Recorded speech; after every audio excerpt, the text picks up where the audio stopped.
মুমিনের ডিকশনারিতে হতাশা নেই।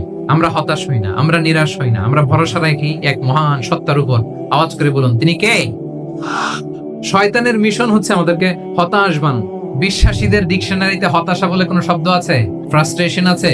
কারণ শয়তানের মিশন হচ্ছে আমাদেরকে হতাশ বানানো।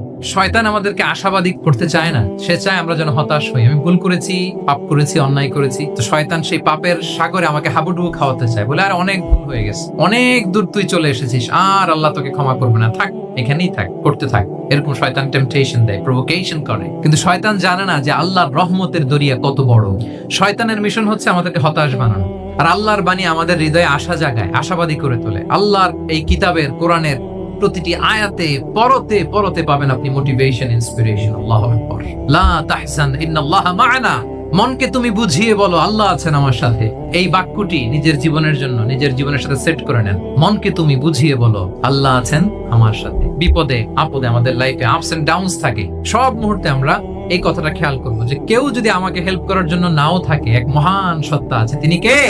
আল্লাহ রাসূল সাল্লাল্লাহু আলাইহি ওয়াসাল্লাম, আবু বকর রাদিয়াল্লাহু তাআলা আনহু গারে সাউরে হিজরতের রাতে লুকিয়ে আছেন। কুরাইশরা খুঁজতেছে, আবু বকর রাদিয়াল্লাহু তাআলা আনহু তটস্থ, না জানি ধরা পড়ে যায়। তিনি বলছেন, কুরাইশরা আমাদের এত পাশ দিয়ে যাচ্ছে, একটু মাথা নিচু করলে দেখে ফেলবে আমাদের। রাসূল সাল্লাল্লাহু আলাইহি ওয়াসাল্লাম বলেন যে ভয় পেও না। আবু বকর, তুমি কি ভেবেছো আমরা এখানে গুহাতে দুইজন? না না, এই গুহায় আমরা দুজন নই, আমাদের সাথে একজন মহান সত্তা আছে। তিনি কে? আমরা তিনজন এখানে। লা তাহজান ইন্নাল্লাহা মা'ানা।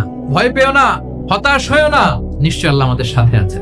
আল্লাহ তাআলা সরাসরি কথাটাকে কোরআনে কোট করেছেন যে লা তাহজান ইন্নাল্লাহা মা'ানা। তাহলে সুপ্রিয় বন্ধুরা, এই বাক্যটা আমাদের খেয়াল রাখতে হবে, যাদের মধ্যে ফ্রাস্ট্রেশন কাজ করে, যে মনকে তুমি বুঝিয়ে বলো কে আছেন আমার সাথে?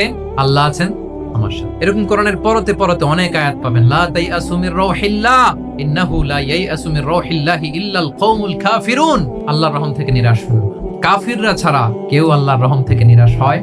আমি আপনি আমাদের জীবনে কত ভুল করেছি, কত অন্যায় করেছি, কতটাই বা পাপ করেছি। মনে রাখবেন, আমাদের পাপ যত বড় হোক, আল্লাহর রহমতের দরিয়া তার চাইতেও বড়। ইন্না মা'আল উসরি ইউসরা ফাইন্না মা'আল উসরি ইউসরা, and verily with every hardship there is an ease. প্রত্যেক কষ্টের পরেই থাকে স্বস্তি। এই বাক্যগুলো কি আপনাকে মোটিভেশন দেয় না? এই কথাগুলো কি আপনাকে চাঙ্গা করে না?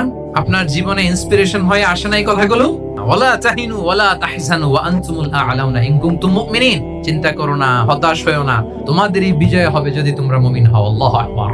তাহলে আপস এন্ড ডাউনস থাকবে, এবং মুমিন জীবনে তো হতাশা থাকবেই না। কারণ আমার জীবনে যদি কোনো কষ্টের ঘটনা ঘটে, এটার জন্য আমি রিওয়ার্ড পাবো। আমি যদি অসুস্থ হই, আমার প্রত্যেক অসুস্থতার কারণে আমার পাপ মোচন হয়। সুবহানাল্লাহ পড়ে। আপনার জ্বর হয়েছে, এই জ্বরের কারণে আল্লাহ আপনার গুনাহ মাফ করবে। আপনি ব্যথা পেয়েছেন, অসুস্থ হয়েছেন, আল্লাহ তাআলা গুনাহ মাফ করে দিবে। তাহলে হতাশার কোনো সুযোগ আছে বলেন? মুমিন জীবনে হতাশার কোনো সুযোগ নেই। রাসূল সাল্লাল্লাহু আলাইহি ওয়াসাল্লাম বলেন, মা ইউসিবুল মুসলিমা মিন নাসাব ওয়ালা ওয়াসাব ওয়ালা হাম্মিন ওয়ালা হুজনিন ওয়ালা আযান ওয়ালা গাম্মিন হাত্তা শাওকাতি ইউশাকুহা ইল্লা কাফারাল্লাহু বিহা মিন খাতায়া। মুমিন জীবনে যত ব্যথা, কষ্ট, দুঃখ, এমনকি ফল পাড়তে যে গাছের কাটার খোঁচা যদি খান, রাসূল সাল্লাল্লাহু আলাইহি ওয়াসাল্লাম বলেন ওই খোঁচার ব্যথার কারণে আল্লাহ তোমার গুনাহ মাফ করে দেয়। কেউ অসুস্থ হয়ে রাসূল সাল্লাল্লাহু আলাইহি ওয়াসাল্লামের কাছে আসলে রাসূল সাল্লাল্লাহু আলাইহি ওয়াসাল্লাম কি বলতেন জানেন? লা বাস আলাই তুহুরুন ইনশাআল্লাহ। তিনি বলতেন, আরে don't worry about it, it will cleanse up your sins. ভয় পেও না, আরে এই অসুস্থতা, এটার কারণে আল্লাহ তোমার গুনাহ মাফ করে দিবে। সুবহান। তাহলে অসুস্থ ব্যক্তি আর উজ্জীবিত হতো না? রাসূল সাল্লাল্লাহু আলাইহি ওয়াসাল্লাম অসুস্থ ব্যক্তিকে দেখলেই মাথায় হাত বুলিয়ে দিতেন, দোয়া করতেন, আল্লাহুম্মা রাব্বান নাস আযহিবিল বাস ইশফি আনতা শাফি, দোয়া করে দিতেন। আর বলতেন, আরে ভয় পেও না, এই অসুস্থতা তোমার গুনাহ মাফ করে দিচ্ছে। তাহলে অসুস্থতার মধ্যেও তারা উজ্জীবিত হতো। আমরা মানুষকে আশাবাদী করব, ভয় দেখাবো না। অসুস্থ মানুষকে ভিজিট করতে গেলে আপনারা কি করেন? ভয় দেখান নাকি? আশাবাদী করবেন, বলবেন যে আরে কি অসুস্থতা, দেখে অনেক সুস্থ লাগতেছে, বলতে পারবেন না? কিন্তু আমরা কি করি? কেউ অসুস্থ হইলে ওই অসুস্থতায় সবচেয়ে কষ্ট পেয়ে যে মারা গেছে তার হিস্ট্রি বলা শুরু করি। এরকম করে না অনেকে? ধরেন যে একজন ক্যান্সারের পেশেন্টকে দেখতে গেছেন, এবার যে আপনার কোন খালা ক্যান্সারে কিভাবে ধুকে ধুকে মরছিল, ওই হিস্ট্রি আপনি বয়ান দিতে শুরু করছেন। বেচারা বাঁচবে, যা একটু সুস্থ ছিল ওইটাও তো অসুস্থ বানাই দিয়েছেন। তাহলে ইসলাম আমাদেরকে আশাবাদী করে। আমরা যদি আমাদের কোনো প্রিয়জনকে হারাই, আমরা আশাবাদী হয়েই হারাই, কারণ তাকে আমি চিরকালের জন্য হারাচ্ছি না। আপনি আপনার আব্বাকে হারাচ্ছেন, তো কি হয়েছে? বাপ হারায় তো কাঁদবে নাস্তিক। নাস্তিকদের তো মরার পরে নাকি আর কিছু নাই। দেখবেন আপনাদের সামনে সামনে অনেক কিছু বলে যে কিছু নাই, যা দেখি না বিশ্বাস করি না। একা একা যখন মৃত্যুর পরে কি হবে চিন্তা করে ওর দম বন্ধ হয়ে আসে। ইসলাম মানুষকে আশাবাদী করে। দেখেন আমরা কত দূর দেখি, কত দূর ভাবি। আমার দাদা মারা গেছে, এটা আমার কোনো টেনশনেরই কারণ না, কারণ আমি সবসময় ভাবি আমার দাদাকে আমি ওপারে যেয়ে পাবো। আমার আব্বাকে আমি হারিয়েছি তো ওপারে পাবো, আমার বন্ধুকে আমি হারিয়েছি, কাছের বন্ধুটা যে আমার জন্য খুব ইন্সপিরেশন ছিল, সাময়িক বিচ্ছেদ এটা আমাদের জন্য, কারণ আমরা ওই জগতে বিশ্বাস করি। আল্লাহু আকবার। তাহলে হতাশা আমাদের ডিকশনারিতে আজকে থেকে রাখা যাবে গ্রেটফুলনেস। আপনাকে কৃতজ্ঞ হইতে হবে, শুকরগুজার হইতে হবে। আমরা অনেকে কমপ্লেইন করি খুব বেশি, না এটা ভুল। যা আছে এটা নিয়ে শুকরগুজার হন, আপনার জীবনটাকে আল্লাহ সুন্দর করবে। তাহলে কমপ্লেইন করবো না, আমরা শুকরগুজার হব। রাসূল সাল্লাল্লাহু আলাইহি ওয়াসাল্লাম বলেছেন, তোমার চেয়ে যে খারাপ অবস্থানে আছে তার দিকে তাকাও, যে ভালো আছে তার দিকে তাকিও না। হ্যাঁ, যে ভালো আছে তার মতো আপনি হওয়ার চেষ্টা করবেন, বাট আপনি ও খুব ধনী, ও খুব ভালো আছে এটা দেখে কষ্ট পাবেন না। কারণ আপনি খেয়াল করেন যে আপনার চেয়ে অনেক খারাপ অবস্থানে আছে অনেকে, ওর দিকে তাকালে দেখবেন যে আপনার আর খারাপ লাগতেছে না। শেখ সাদি রাহিমাহুল্লাহ, বিখ্যাত কবি, নাম শুনেছেন না?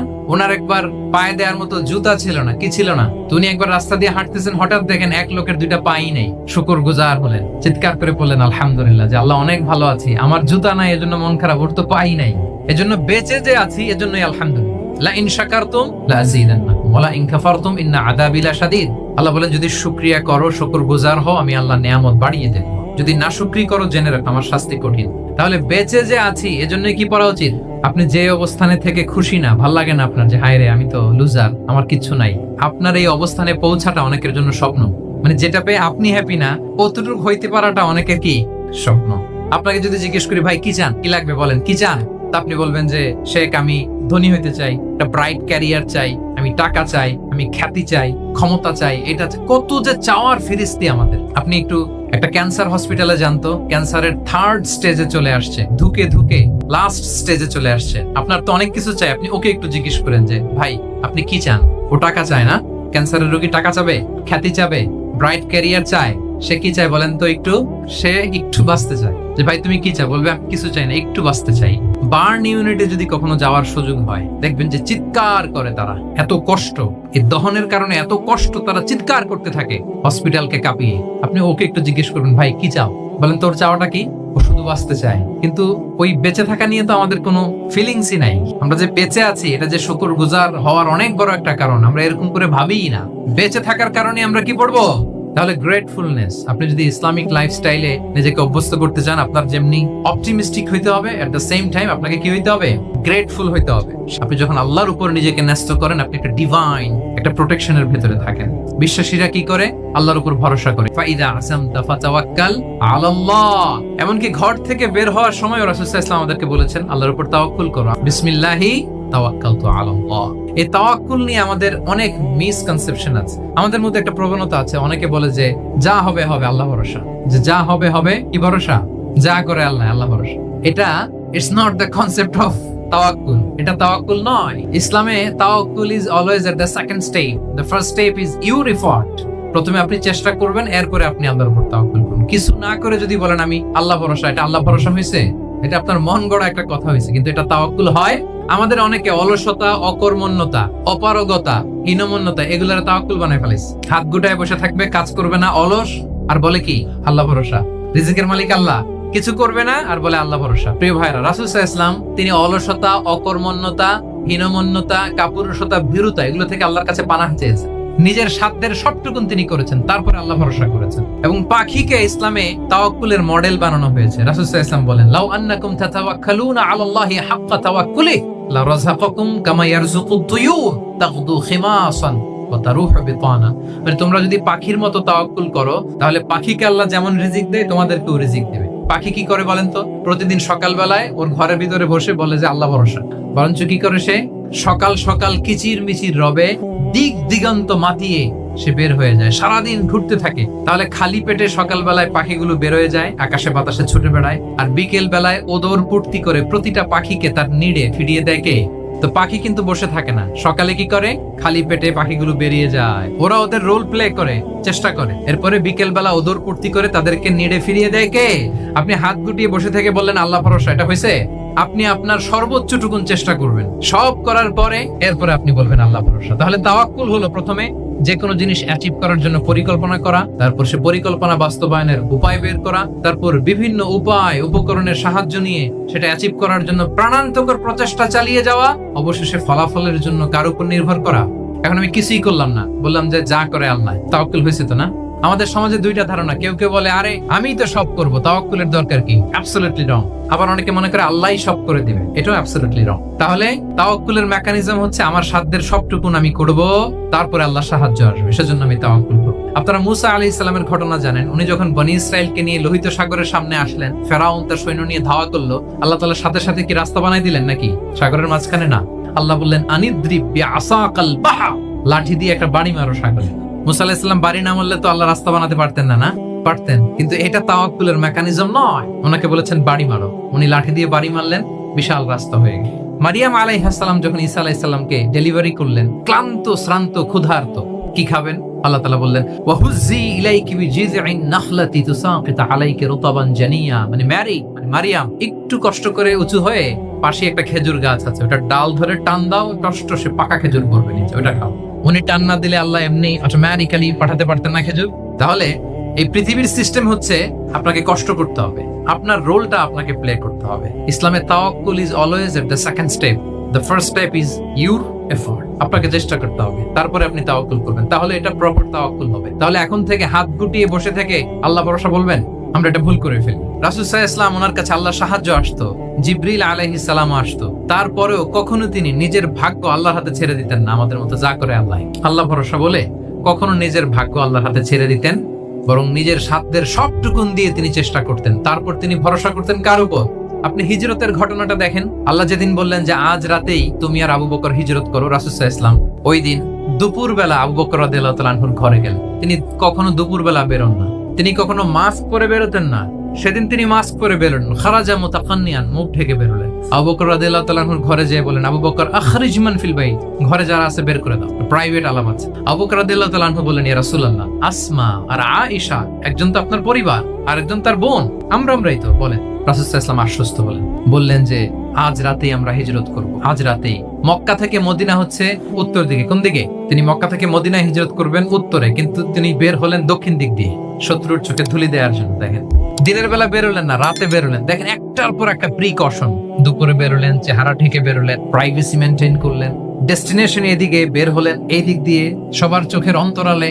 এবং তিনি আবু বকর রাদিয়াল্লাহু তাআলা আনহুকে বললেন, সবাই যেই পথে মদিনা যায় আমরা কিন্তু ওই পথে যাব না, ক্যারাভান গুলো যেই পথে যায় ওই পথে না, সাওয়াহিলি একটা আনইউজুয়াল রুট ধরে আমরা যাব, সাগরের পার ঘেঁষে ঘেঁষে, যাতে ওরা বুঝতে না পারে। এই জন্য আবু বকর রাদিয়াল্লাহু তাআলা আনহু একজনকে ভাড়া করলেন, আব্দুল্লাহ ইবনে উরাইকেত নামে, যে আনইউজুয়াল রাউটটা চিনে, যে সাগরের পাশ ঘেঁষে চলে যাওয়া পথ দিয়ে মক্কা থেকে রাসূল সাল্লাল্লাহু আলাইহি ওয়াসাল্লামকে মদিনায় পৌঁছায়। দুইটা উট তিনি 2 মাস ধরে এটাকে নার্চারিং করে রাখলেন। 3 দিন আবু বকর রাদিয়াল্লাহু তাআলা আনহু এবং রাসূল সাল্লাল্লাহু আলাইহি ওয়াসাল্লাম গারে সাউরে অবস্থান করলেন 3 দিন, যাতে করে বুঝতে পারেন যে মক্কায় তাদের ব্যাপারে কি বলা হয়। এবং আবু বকর রাদিয়াল্লাহু তাআলা আনহুর ছোট্ট ছেলে আব্দুল্লাহকে অ্যাসাইন করা হলো, যে আব্দুল্লাহ, তুমি তো ছোট মানুষ, তুমি প্রতিদিন মক্কার বাজারে যেয়ে শুনবা যে আমাদের ব্যাপারে কুরাইশরা কি বলে, নিশ্চয়ই তারা তন্ন তন্ন হয়ে আমাদেরকে খুঁজবে, না পেয়ে ওরা কি কি পলিসি নেয় এটা এসে আমাদেরকে জানাবো। সুবহানাল্লাহ। ছোট্ট আব্দুল্লাহ মক্কার বাজারে কে কি বলে শুনে, গোয়েন্দার মতো করে, স্পাইয়ের মতো করে সে তথ্যগুলো নিয়ে, খাবার নিয়ে গারে সাউরে প্রতিদিন ইনফরমেশন পাস করে আসতো, আবার খাবার দিয়ে আসতো।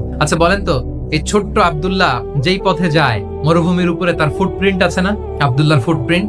তো কোরাইশরা তো তন্ন তন্ন হয়ে রাসূল সাল্লাল্লাহু আলাইহি ওয়াসাল্লামকে খুঁজতেছে, ডানে বায়ে সামনে পেছনে সব জায়গায়। তারা যদি আব্দুল্লাহর ছোট্ট পায়ের ছাপ পায় আর সেটাই যদি ফলো করে, তাহলে ডিরেক্টলি তারা কোথায় যেয়ে বসবে? রাসূল সাল্লাল্লাহু আলাইহি ওয়াসাল্লামের কাছে, গারে সাউরে। আল্লাহ রাসূল সাল্লাল্লাহু আলাইহি ওয়াসাল্লাম কি করলেন? আবু বকর রাদিয়াল্লাহু তাআলা আনহু কি করলেন? আমির ইবনে ফুহায়রা নামে আরেকটা লোককে অ্যাসাইন করলেন, যে 3 দিনের জন্য আব্দুল্লাহ যখন তথ্য নিয়ে খাবার দিয়ে চলে যাবে, আমির ইবনে ফুহায়রা, তোমার কাজ হচ্ছে যেই পথ দিয়ে আব্দুল্লাহ হেঁটেছে এই পথ দিয়ে তুমি আমাদের ছাগলগুলোকে একটু চড়াই দিবে, তাহলে ওখানে ওই বাচ্চার আর ফুটপ্রিন্ট থাকবে না, ওই ছাগলগুলোর পায়ের ছাপ থাকবে। অনেক লম্বা ঘটনা, এরকম একটার পর একটা প্রিকশন আল্লাহ রাসূল সাল্লাল্লাহু আলাইহি ওয়াসাল্লাম এবং আবু বকর রাদিয়াল্লাহু তাআলা আনহু ওনারা নিয়ে তারপরে হিজরতের পথে রওনা হয়েছেন। এবং যখন রওনা হয়েছেন, রাসূল সাল্লাল্লাহু আলাইহি ওয়াসাল্লাম ডানে বায়ে তাকান না, তিনি কোরআন তেলাওয়াত করছেন। হি ওয়াজ রিসাইটিং দ্য কোরআন, কারণ now he is in the state of তাওয়াক্কুল। এখন তিনি তাওয়াক্কুল করতেছেন। তাহলে বলেন তো, তাওয়াক্কুল কি শুরুতে না শেষে? তারপরে কতটা শেষে? আপনার চেষ্টা, আপনার তদবির, আপনার লবিং, আপনার এফর্ট, আপনার সাধ্যের নাগালে থাকা সবকিছু উজাড় করে দেওয়ার পরে আপনি বলবেন তাওয়াক্কালতু। আমরা করি কি? ভাই কি প্ল্যান আপনার? হুজুর আল্লাহ ভরসা। এবার বলেন, এটা হয়েছে? এটা কি আসলে দ্য প্রপার কনসেপ্ট অফ তাওয়াক্কুল হয়েছে প্রিয় ভাই এবং বোনেরা? হয় নাই। কারণ তাওয়াক্কুল is always at the second step, the first step is your effort. আপনি আপনার সাধ্যের সবটুকু করবেন, তারপর কি করবেন? সব শেষ। কথা হচ্ছে আপনি যদি ইসলামিক লাইফস্টাইল মেনটেন করতে চান, আপনাকে উম্মাহ সেন্ট্রিক অ্যাটিটিউডের অধিকারী হতে হবে। আমাদের মুসলিম উম্মাহ একটা দুঃখী উম্মাহ, নেতৃত্বহীন উম্মাহ, বলিষ্ঠ নেতৃত্বের অভাবে এদিক থেকে লাথি মারলে আমরা এদিকে যাই, এদিক থেকে মারলে এদিকে যাই। শুধু একটা স্ট্রং লিডারশিপের অভাব, ঠিক কিনা বলেন? এই যে আমাদের রোহিঙ্গা ভাইয়েরা 10 মিলিয়ন আসছে, এমন মানবতার জীবনযাপন তারা করতেছে। ধর্মে তারা কোন ধর্মের বলেন তো? আমাদের ভাই, আমাদের বোনেরা, তাদের কোনো সলিউশন নাই। কাশ্মীরের ভাই বোনদের কি অবস্থা দেখেন তো। আর গাজার অবস্থা নাই বা বললাম, পাখির মতো গুলি করে মারা হয়েছে, মসজিদ ধ্বংস করা হয়েছে, এমনকি খ্রিস্টানদের গির্জা ধ্বংস করা হয়েছে। একটা লিডারশিপের, একটা স্ট্রং লিডারশিপের অভাবে আজকে আমাদের এই অবস্থা। এজন্য আপনি যদি ইসলামিক লাইফস্টাইলের কথা বলেন, অফকোর্স আপনাকে উম্মাহ সেন্ট্রিক মেন্টালিটির হতে হবে। এই দুঃখী উম্মাহকে নিয়ে আপনার প্রজেক্ট থাকতে হবে। আমরা আমাদের নিজেদের শক্তি, সম্ভাবনা, ঐতিহ্য এগুলো একেবারে ভুলতে বসেছি। আমরা যে যোদ্ধা ছিলাম, আমরা যে বিজয়ী ছিলাম, আমরা বেমালুম ভুলিয়ে গিয়েছি। জ্ঞান বিজ্ঞানে একসময় আমরা লিড দিয়েছি, ঠিক কিনা বলেন? আমাদের জাবের ইবনে হাইয়ান ছিল, আমাদের আল বিরুনি ছিল, আমাদের আল ইদ্রিসি ছিল, আমাদের আল ফারাবি ছিল। এই নলেজ এখন ওয়েস্টে ট্রান্সফার হয়েছে, সেই নলেজ আবার ট্রান্সফার হয়ে আমাদের করতলগত একদিন হবে ইনশাআল্লাহ। শুধু আল্লাহ ভরসা বলে বসে থাকলে হবে? সেলফ সেন্টার্ড হওয়া যাবে না, উম্মাহ সেন্ট্রিক আমাদেরকে হইতে হবে। উম্মার জন্য আপনার হৃদয়ে একটা দরদ থাকতে হবে। অন্যের জন্য কাজ করার একটা মেন্টালিটি আমাদের গ্রো করতে হবে। যারা অন্যের জন্য করে তারা জানে যে এটাতে কি সুখ, কি মজা। আপনি অন্যকে দান করে দেখেন, একটা সুখানুভূতি আপনার মধ্যে কাজ করবে। এবং রাসূল সাল্লাল্লাহু আলাইহি ওয়াসাল্লাম বলেন, আল্লাহু ফি আউনিল আবদি মা দামাল আবদু ফি আউনি আখি। আল্লাহ তাআলা ততক্ষণ পর্যন্ত বান্দার সাহায্যে থাকে, ওই বান্দার, যতক্ষণ পর্যন্ত এই বান্দা তার ভাইয়ের সাহায্যে থাকে। এজন্য আমাদের প্রতিটি কাজে, পদক্ষেপে আমাদের নির্যাতিত ভাইয়েরা যেন তারা আমাদের চিন্তায় থাকে, তারা যেন আমাদের দোয়ায় থাকে, আমাদের সহযোগিতায় থাকে, এবং উম্মার জাগরণে যেন নিবেদিত হয় আমাদের সকল এফোর্ট, সকল প্রজেক্ট, সকল প্রচেষ্টা। হারাম খেয়ে বর্ধিষ্ণু যে দেহ, সে দেহ আল্লাহর জান্নাতে প্রবেশ করবে না। এটা হালাল হইতে হবে। শুধু যেটা আপনি খাচ্ছেন এটাই না, কুলু মিম্মা ফিল আরদি হালালাম তাইয়্যিবা। আল্লাহ তাআলা বলেছেন যেটা কনজিউম করবো হালাল হবে। আপনার জীবনের সবটাই হালাল হতে হবে। ইউর ফুড শুড বি হালাল, ইউর ড্রিঙ্ক শুড বি হালাল, ইউর ইনকাম শুড বি হালাল, ইউর ফ্যাশন শুড বি হালাল, ইউর এন্টারটেইনমেন্ট শুড বি হালাল। সবকিছু হালাল হইতে হবে। আমরা হালাল দিয়ে নিজেদের জীবনকে সাজাবো। হারামের সাথে আমাদের কোনো সম্পর্ক নাই। কাজী নজরুলের যে কবিতা, সূর্যি মামা জাগার আগে উঠবো আমি জেগে, পড়েছি আমরা সবাই। সকাল সকাল ঘুম থেকে ওঠা, এটা যদি আপনার মধ্যে না থাকে, এটা ইসলামিক লাইফস্টাইল হতে পারে। আপনার সময় এমন ভাবে মেনটেন করবেন আপনি যে সকাল সকাল ফজরের পর থেকে আপনি অ্যাক্টিভ। আল্লাহ রাসূল সাল্লাল্লাহু আলাইহি ওয়া আলিহি ওয়াসাল্লাম আমাদেরকে সকালে জেগে থাকার ব্যাপারে ইন্সপায়ার করেছেন, এবং তিনি দোয়া করেছেন এই উম্মার জন্য স্পেশালি, যে এই সময়টা ফুল অফ বারাকা। তিনি দোয়া করেছেন, আল্লাহুম্মা বারিক লি উম্মতি ফি বুকুরিহা। আল্লাহ এই উম্মতের বুকুরটা, মানে সকালের সময়টা, এই সময়টাকে আল্লাহ আপনি বরকত দিয়ে ভরে দেন। এই সময়টাতে ঘুমানো যাবে না, এটা হচ্ছে বরকতের সময়। এবং আল্লাহ রাসূল সাল্লাল্লাহু আলাইহি ওয়াসাল্লাম যদি কোনো সামরিক অভিযান প্রেরণ করতেন, এই টাইমে প্রেরণ করতেন, এই বুকুরের টাইম। এবং সাহাবারা তাদের কোনো ট্রেড ক্যারাভান, ব্যবসায়িক কাফেলা যখন সেন্ড করতেন, এই টাইমটাতে সেন্ড করতেন, কারণ এই টাইমটাতে বারাকা। তো এখন নিজের সাথে মিলিয়ে নেন যে এই টাইমটাতে আমরা কি করি। আমি জানি না আপনাদের কি অভ্যাস, এই সময়টাতে অনেক বারাকা আছে। তো কি করতে হবে? এটার জন্য আগে আগে ঘুমোতে হবে। অনেকে ফজরের এই বরকতময় সময়টা তারা ঘুমাতে ঘুমাতে মিস করে, এর কারণ দেরিতে ঘুমোতে যাওয়া। আগে আগে ঘুমানোর অভ্যাস করতে হবে, কিন্তু আগে তো ঘুম আসে না। এই যে ডিভাইস আমাদেরকে ঘুমাতে দেয় না, আমাদের শান্তির ঘুম কেড়ে নিছে এই ডিভাইস। এই ডিভাইস অ্যাডিকশন, স্ক্রিন আসক্তি, এই স্ক্রিন আসক্তি আমাদের শান্তির ঘুমকে কি করেছে? কেড়ে নিয়েছে। আল্লাহ তাআলা রাতকে বানিয়েছেন ঘুমের জন্য। ওয়াজআলনা লাইলা লিবাসা। লিবাস মানে আবরণ। আমি রাতকে বানিয়েছি পোশাকের মতো আবরণ করে, যে আবরণ রাত্রিবেলা নিঝুম নিঝুম নিস্তব্ধ অন্ধকার দিয়ে ছেয়ে দেয়। ফলে মেলাজিন নামে একটা হরমোন নিঃসরিত হয়, আমাদের ঘুম ঘুম ভাব আসে। ঘুমের জন্য আল্লাহ তৈরি করেছেন রাতকে। এরপরে আল্লাহ তাআলা বললেন, ওয়াজআলনান নাহারা মাআশা। আর দিনকে বানিয়েছি আমি প্রাণ চঞ্চল করে, দিনে আমরা কাজ করব। তাহলে রাতে আগে আগে ঘুম, আর দিনের বেলা আল্লাহ তাআলা আমাদেরকে কাজ করার জন্য সৃষ্টি করেছেন। কিন্তু এই সাইকেলটাকে আমরা ঘুরাই ফেলছি। রাতে যত দেরি করে আপনি ঘুমাবেন, সকালে ঠিক তত দেরি করে আমাকে উঠতে হয়, ঠিক কিনা বলেন? তাহলে ফজরের পর বুকুর পিরিয়ড অফ টাইমটাকে কাজে লাগাতে হলে রাতে আমাদেরকে আগে ঘুমাতে যাইতে হবে। এই যে আমাদের দেরি করে রাতে ঘুম আসে, স্ক্রিন আসক্তি, এই ডিভাইস আমাদের আরামের ঘুম কেড়ে নিছে কেন জানেন? এর কারণ হচ্ছে আল্লাহর দেয়া যে ফিতরাত, এই ফিতরাতকে আমরা উল্টে দিয়েছি। ফিতরাত শব্দটার সাথে আপনাদের পরিচয় আছে? এই ফিতরাতের বিরুদ্ধে কিছু করা যাবে না। ইসলামিক লাইফস্টাইল হচ্ছে ফিতরা বেসড লাইফস্টাইল। ফিতরাতাল্লাহিল্লাতী ফাতারান নাস আলাইহা লা তাবদীলা লিখালকিল্লাহ। আল্লাহর প্রকৃতির অনুসরণ করো, যে প্রকৃতি দিয়ে তিনি মানুষকে সৃষ্টি করেছেন। তা আমরা এই ফিতরাতকে চেঞ্জ করে দেওয়ার কারণে এই ঝামেলা। আমরা সবাই এই ফিতরাতের উপর জন্মেছি। তাহলে এই যে ফিতরাত, আল্লাহর দেয়া ফিতরাতকে যখন আমরা চেঞ্জ করেছি, আমাদের জীবন থেকে বারাকা উঠে গিয়েছে।